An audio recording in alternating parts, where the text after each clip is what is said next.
Welcome to Spidey Classics, Episode 3. I'm Mike Spider Slayer. Welcome back to Comic Book Corner 2.0. If you love daily comic book content, you like me helping you make decisions on what comic books to buy, and you've been watching for a while and you haven't hit that subscribe button, guys, what are you waiting for? Go ahead and hit it now. Yes, this is a video series where each and every week I cover yours truly, the famous webhead himself, Spider-Man. So if you're tired of some of the newer Spider-Man titles out, here's the series where I cover the old school titles. So these books are actually from my personal collection. No digital, no facsimiles. So I get to share with you my personal collection, and I get to share with you all those classic stories. So with that being said, guys, let's go ahead and let's get started with this week's episode.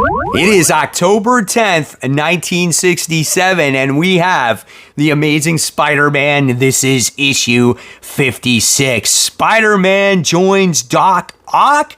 What the heck, right? 32 pages, 12 cents back in the day. This is a minor key as this is the first appearance of George Stacy. Now, this book is quite messed up, and I never realized that until I took it out of this bag and board and I go to the back of it here, and you can see that it's missing quite a few pieces from here, from like the last 4 or 5 pages. And I never knew that because when I bought it, it was like in its bag and board, right? But I think I only paid like $7 for this book. And now I know why I paid $7 for this book. Now, the great thing about this comic book is that it is written by Stan Lee and the art is done by John Romita Sr. Now, I've shared earlier issues, right? Issues like, I don't know, what was it, 47 and I think 14 or something like that. And finally, I get a book that has a major battle between a major villain, and this is Doc Ock in Spider-Man. But not only did Stan Lee's storytelling improve, but I feel like John Romita Sr. said, Stan, you got to take it down a notch with your storytelling and let my artwork breathe here. This was much better. You get larger panels in here. You get to see the characters' faces in here. You get to see some epic battling between Dr. Octopus and Spider-Man in this book. And I was like, all right, so now we're getting to why people really enjoy Spider-Man, because you get to see the action at hand. Now, don't get me wrong, there is a decent amount of dialogue in this book, but it doesn't take you like 2 hours to get through a comic, and you can appreciate the Spidey goodness in here. Now, when it comes to this book, Spider-Man actually has amnesia in here, and he's teaming up with Dr. Octopus to get this weapon called the Nullifier. And what happens is if you use the Nullifier, it can dismantle all mechanics around you, all electronics around you. And it's gone haywire. And Iron Man created it, and since it's Iron Man's like design, Dr. Octopus is like, well, I can make it better. So we just need to find the pieces. So he sends out Spider-Man to go get some isotope to power the machine. And the entire issue, you get to see Spider-Man self-doubting himself. He's like, why does Dr. Octopus irk me so much? And what's this strange feeling that I get? Like my Spidey sense is tingling and all this other stuff. And in this book, you wind up getting to see Gwen Stacy talk to her dad, Captain Stacy, trying to find out, well, where's Peter been in all this time? Because he's been teaming up with Dr. Octopus, right? So you might get to see this little inklings of love in here, or the first stages of love when it comes to Gwen Stacy and Peter Parker. Good action throughout the comic book. I was kind of at the edge of my seat on this one. This one so far was my favorite Amazing Spider-Man book that I read, to the point where it was like, okay, it's got good action, it's got good drama, where I felt the earlier issues focused a lot more on drama, and it wasn't as cheesy as well. So this one was really well done. I'm going to give this one an A, even with the missing corners and all. It is June 21st, 1977. Yours truly was 2 years old at the time. And this is Peter Parker, the Spectacular Spider-Man. This is issue 10.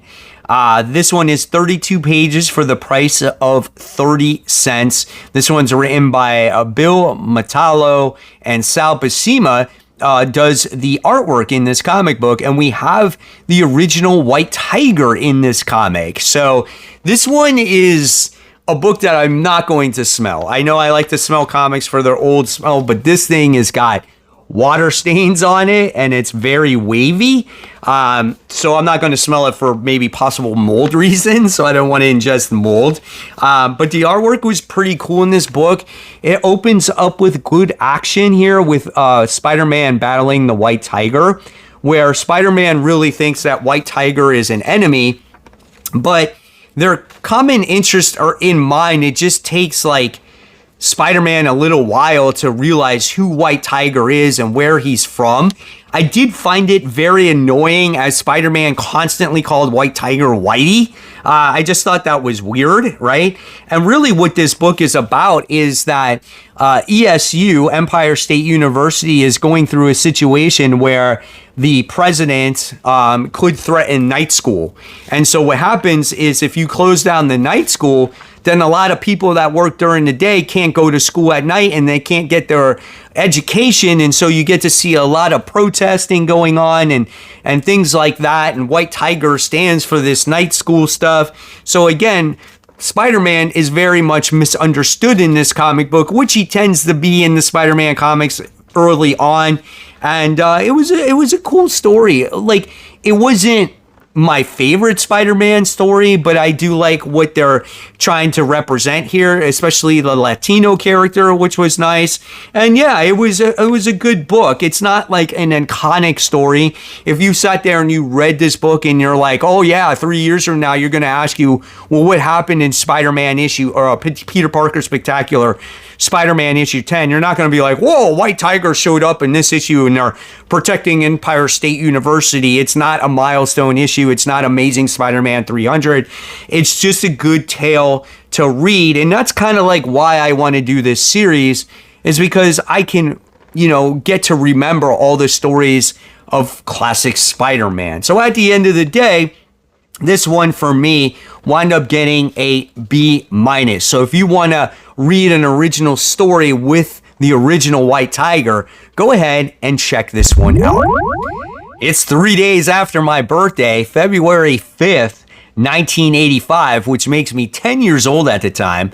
This is Web of Spider-Man. This is issue 3, 32 pages, 65 cents for this comic book right here. It's written by Louise Simonson, and the art is done by Greg LaRocco. When it comes to this comic book's cover art, I actually really like how Spider-Man is swinging, and all you get to see is Vulture-like characters, including Vulture himself. Now, this book is a little stained on the back, as you get to see right here, but the overall shape of the comic book inside is really well done. Here's nice pictures with Mary Jane. You get to see old school Aunt May in there. We even get to see that character Nathan. Were her and Aunt May like hooking up? I don't remember. But nevertheless, here we go. We got more of the Vulturians in this comic. And this is the final piece of this story. This will be the conclusion to this story arc here. Now, it's nice that I have multiple issues of Web of Spider-Man in a row, so we can kind of see the evolution of this comic as it goes along. Here's some more of that great artwork here. And I like the Vulturian characters. I think they're really well done. Now, what this comic book is about is that the Vulture finds out that these characters stole his tech. Now, Vulture was pretty lackadaisical about sharing this tech because he didn't think that these guys were smart enough to recreate his technology.